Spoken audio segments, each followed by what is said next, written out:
নমস্কাৰ child development and পেডাগজিৰ ওপৰত আমাৰ তৃতীয়টো ভিডিঅ' আসাম LP/UP টেট আৰু চি টেটৰ LP/UP বাবে উপযোগী হোৱাকৈ বনোৱা হৈছে আমি কেইটামান MCQ আলোচনা কৰিম তাৰ লগতে কেইবাটাও কথা আমি ইয়াতে বিতংভাৱে ডিসকাস কৰি গৈ থাকিম এই ভিডিঅ'টো শেষলৈকে চাব প্ৰথমটো প্ৰশ্ন হৈছে শিক্ষণৰ অৰ্থ হ'ল আচৰণ সংশোধন কাৰ্য উক্তিটো আগবঢ়াইছিল এই ধৰণৰ উক্তি অৰ্থাৎ ষ্টেটমেণ্ট চি টেট আৰু আসাম টেট সকলোতে দিব 2 মাৰ্কছ আপুনি কমন ধৰি লওক ব্যক্তিত্বৰ ওপৰত কোনে কি ক'লে ঠিক আছে আৰু পেডাগজিৰ আপোনাৰ যি ষ্টেজ কিছুমান আছে আমাৰ চাইল্ড ডেভেলপমেণ্টৰ তাৰ ষ্টেজ কোনটো ষ্টেজৰ ওপৰত কোনজনে কৈছিলে কোনটো থিওৰি কোনে আগবঢ়াইছিলে এই ধৰণৰ কমন যিটো আপোনাৰ মানে মেমৰি বেসড কোৱেশ্চন আৰু মনত ৰখাব লাগিব বেলেগ উপায় নাই তে এই উক্তিটো কৈছিলে আপোনাৰ উডৱৰ্থ প্ৰথমটো প্ৰশ্ন হৈছে আমাৰ উডৱৰ্থে কৈছিলে উডৱৰ্থ নম্বৰ সি তো আমাৰ শুদ্ধ উত্তৰটো হ'ল আমাৰ সি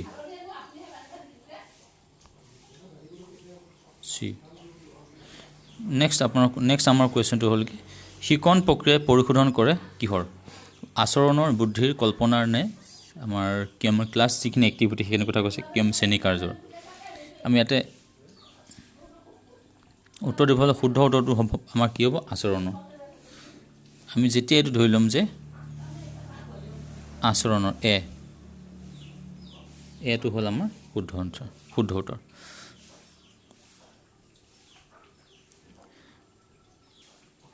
তাৰ পিছৰ আমাৰ কোৱেশ্চন আছে শিক্ষণ হ'ল অভিজ্ঞতা আৰু প্ৰশিক্ষণৰ যোগেদি আচৰণ সংশোধন কৰা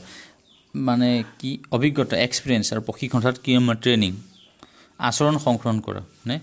মডিফিকেশ্যন অফ বিহেভিয়াৰ ঠিক আছে modification of behaviour through experience and training এইটো কোনে কৈছিলে শিক্ষণ এইটো বুলি আমাৰ এনসাৰ হ'ল আপোনাৰ গেট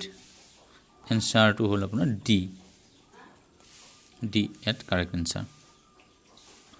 তাৰ পিছৰ কোৱেশ্চন হৈছে শিক্ষণৰ সংযোগ বা তথ্য কানেকশ্যনিজম এটা কোনো পেভলভ কয়লাৰ ওৱাটছন থৰ্নডাইক গোটেই কিজনে ইয়াত বিভিন্ন বেলেগ ইয়াত তত্ত্ব দিছিলে ঠিক আছে কানেকশ্যনিজম বুলি ক'লে SR আমি পাইছো না ষ্টিমুলাছ এণ্ড ৰেছপন্স ঠিক আছে কানেকশ্যনিজম সংযোগ বা তত্ত্ব এজন আগবঢ়াইছিলে আপোনাৰ থৰ্নডাইক কাৰেক্ট এনসাৰ হ'ল আপোনাৰ সি থৰ্নডাইক সি আমাৰ কাৰেক্ট এনসাৰ সি তাৰ পিছৰ কোৱেশ্চন হৈছে যে ব্যৱহাৰিক অনুবন্ধনবাদ অপাৰেণ্ট কণ্ডিশ্যনিং আমাৰ দুটা ক্লাছিকেল কণ্ডিশ্যনিং যেটো পেভলভে আগবঢ়াইছিলে আৰু অপাৰেণ্ট কণ্ডিশ্যনিং যেটো স্কিনাৰ আগবঢ়াইছিলে এনসাৰ হ'ব আপোনাৰ এনসাৰটো হ'ব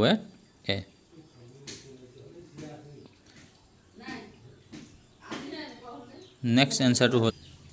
তাৰ পিছৰটো কোৱেশ্চন হৈছে শিশু কেন্দ্ৰিক শিক্ষাৰ অৰ্থাৎ চাইল্ড চেন্ট্ৰিক শিশু কেন্দ্ৰিক এইটো শিক্ষা পদ্ধতিৰ বাটকুটা কোন এতিয়া আমি ফ্ৰবেল ৰচু মন্টেছৰী মেকমিলান আমি জানো ৰচু হ'ল কি আছিল প্ৰকৃতিবাদ আছিল নেচাৰালিজমৰ তো বাটকুটি আছিল চাইল্ড চেন্ট্ৰিক শিশু কেন্দ্ৰিক শিক্ষাৰ বাটকুটি আছিল আৰু এটা কি মানে নিগেটিভ আৰু কি মানে ন্যায়াৰ্থক নীতি বুলি কয় তেখেতৰ এইটো ৰচু এনসাৰ হ'ল আপোনাৰ B correct answer next to apna who is the father of behaviorism thorndike নহৰ কলাৰ স্কিনাৰ এক নহৰ ইমাত্ৰ পালমি স্কিনাৰ কি দিছিলে অপাৰেণ্ট কণ্ডিশ্যন দিছিলে কলাৰ হ'ল আপোনাৰ অন্তৰ্দৰ্শন তাত আহিব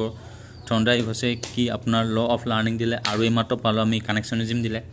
JB ওৱাটছন হ'ব বিহেভিয়াৰিজম মানে যিকিটা আপুনি জানে এটা কৈ কেনসেল কৰি গৈ থাকিব পাছত যিটো এনসাৰ হ'ব সেইটো হ'ল কাৰেক্ট এনসাৰ হ'ব JB ওৱাটছন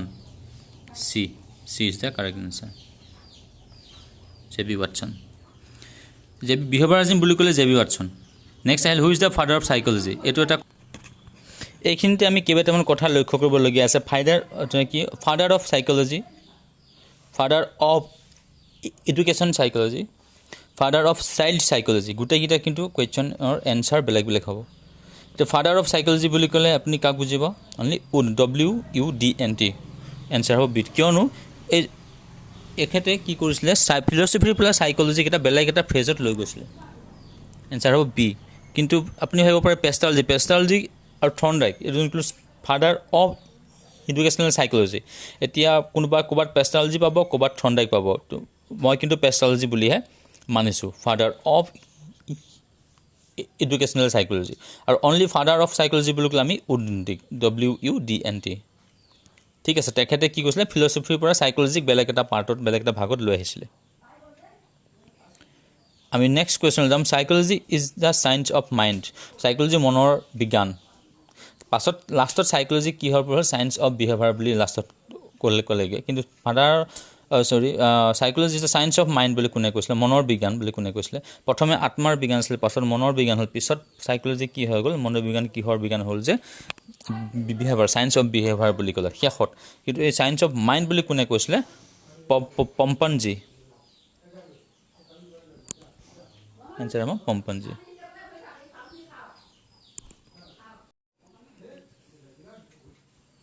নেক্সট কুৱেশ্যন হ'ব প্ৰজেক্ট মেথড প্ৰকল্প পদ্ধতি প্ৰজেক্ট মেথডৰ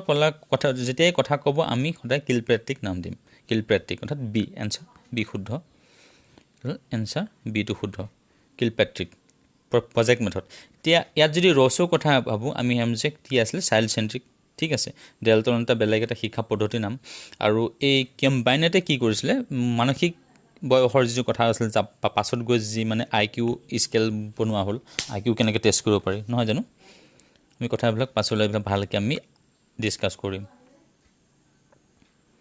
তাৰ পিছৰ কুৱেশ্যন হ'ল মানসিক বয়স এই মাত্ৰ কৈ গ'লোঁ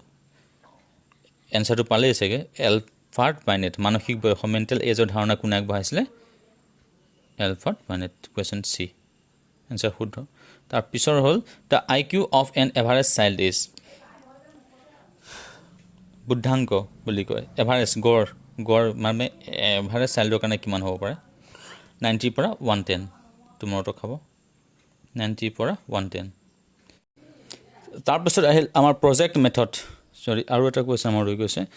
psychology is the science of mind মনৰ বিজ্ঞান বুলি কোনে কৈছিলে প্ৰথমতে সাইকোলজিক বুলিছিলে আত্মাৰ জ্ঞান বুলি পাছত কি হ'ল সাইকোলজিক বুজিলে চায়েন্স অফ মাইণ্ড এইজন হ'ল পম্পনজি এনচাৰটো কৈ দিছোঁ কিন্তু শেষলৈ পম্পনজি আছে চায়েন্স অফ মাইণ্ড কিন্তু শেষলৈ সাইকোলজি কি ক'লে চায়েন্স অফ বিহেভিয়াৰ বুলি ক'লে আচৰণৰ বিজ্ঞান বুলি শেষলৈ মানিলে ঠিক আছে নেক্সট কুৱেশ্যন হ'ব প্ৰজেক্ট মেথড প্ৰকল্প পদ্ধতি প্ৰজেক্ট মেথডৰ কথা যেতিয়াই কথা ক'ব আমি সদায় কিলপ্ৰেক্টিক নাম দিম কিলপ্ৰেক্টিক অৰ্থাৎ বি এনচাৰ বি শুদ্ধ এনচাৰ বিটো শুদ্ধ কিলপ্ৰেক্টিক প্ৰজেক্ট মেথড এতিয়া ইয়াত যদি ৰছৰ কথা ভাবোঁ আমি হেম যে কি আছিলে চাইল্ড চেণ্ট্ৰিক ঠিক আছে ডেল্টন এটা বেলেগ এটা শিক্ষা পদ্ধতিৰ নাম আৰু এই কম্বাইনেটে কি কৰিছিলে মানসিক বয়সৰ যিটো কথা আছিল পাছত গৈ যি মানে IQ স্কেল বনোৱা হ'ল IQ কেনেকৈ টেষ্ট কৰিব পাৰি নহয় জানো আমি কথাবিলাক পাছলৈ এইবিলাক ভালকৈ আমি ডিছকাছ কৰিম তাৰ পিছৰ কুৱেশ্যন হ'ল মানসিক বয়স এই মাত্ৰ কৈ গ'লোঁ এনচাৰটো পালেই চাগে এলফাৰ্ট বাইনেট মানসিক বয়স মেণ্টেল এজৰ ধাৰণা কোনে আগবঢ়াইছিলে Alfred Binet question C answer শুদ্ধ তাৰ পিছৰ হ'ল the IQ of an average child is বুদ্ধাংক বুলি কয় এভাৰেজ গড় মানে এভাৰেজ চাইল্ডৰ কাৰণে কিমান হ'ব পাৰে 90 পৰা 110 তোমাৰটো খাব 90 পৰা 110 তাৰ ওপৰতখিনি হ'লে আমাৰ ক্ৰিয়েটিভ আমাৰ এজমণ্ড বুদ্ধি এনেকৈ ভাগ আছে গোটেইখিনি ছুপাৰ এই কথা আমি যদি IQ বিষয় বেলেগ এটা বিষয় আমি বেলেগ এটা ভালকৈ আমি আলোচনা কৰোঁ এটা হু give the theory of psycho analytic এইটো শুনক জিন পিয়াজেট আমি আগত আলোচনা কৰিছিলোঁ কগনিটিভ ডেভেলপমেণ্ট থিয়ৰী দিলে এটো কেঞ্চেল হৈ গ'ল বাইগটছ কি হ'ল কি লেংগুৱেজৰ ওপৰত লেংগুৱেজ ডেভেলপমেণ্ট ঠিক আছে বিটো কেঞ্চেল হ'ল W জেমছ আমি গম নাপাওঁ Sigmund Freud psychoanalytic theory কোনে দিলে চিগমণ্ড ফ্ৰইড মনত ৰাখিব চিগমণ্ড ফ্ৰইড নেক্সট কুৱেশ্যন আমাৰ which is not a receptive language skill এইখিনি কথা আমি লেংগুৱেজ ডেভেলপমেণ্টৰ বিষয়ে যেতিয়া আমি আলোচনা কৰিম তাত ভালকৈ আপুনি বুজি পাব লেংগুৱেজৰ কি হ'ল চাৰিটা যি স্কিল হৈ আছে listening writing reading and speaking নহয় জানো তাৰে দুটাক কি মানে ৰিচিপ্টিভ বুলি কয় আৰু দুটাক প্ৰডাক্টিভ বা এক্টিভ স্কিল বুলি কয় মানে এইটো যি অৰ্থ বুজাইছে ইয়াতে অৰ্থটো বুজি লওক ৰিচিপ্টিভ অৰ্থাৎ গ্ৰহণ কৰা কেৱল লিচেনিং হ'লে শুনিব বেলেগে কোৱাটো শুনিম মই গ্ৰহণ কৰিম ৰাইটিং এটা প্ৰডাক্টিভিটি হ'ব এইটো নহ'ব নট বুলি কৈছে কোনটো নহয় আমি এনচাৰ বিটো হ'ব শুদ্ধ মানে লিচেনিং LSRW এইটো হ'ল মনত ৰাখিব LSRW এটো হ'ল language skill listening speaking reading and writing ইয়াৰে দুটা ক'ব ৰিসেপ্টিভ কোনকিটা লিসেনিং এণ্ড ৰিডিং এই দুটা হ'ল ৰিসেপ্টিভ আৰু স্পিকিং আৰু ৰাইটিং এই দুটা হ'ব কি আপোনাৰ এক্টিভ এটা নেক্সট কোৱেশ্চন হ'ল 15 Dalton method was given by কোনে ডেল্টন মেথড দিছে প্ৰক্ৰাছ ডেল্টন শব্দ মনত ৰাখিব আপুনি এনসাৰ হেলেন প্ৰক্ৰাছ এইখিনিলৈ আজি আমাৰ কোৱেশ্চন 15টা শেষ হৈছে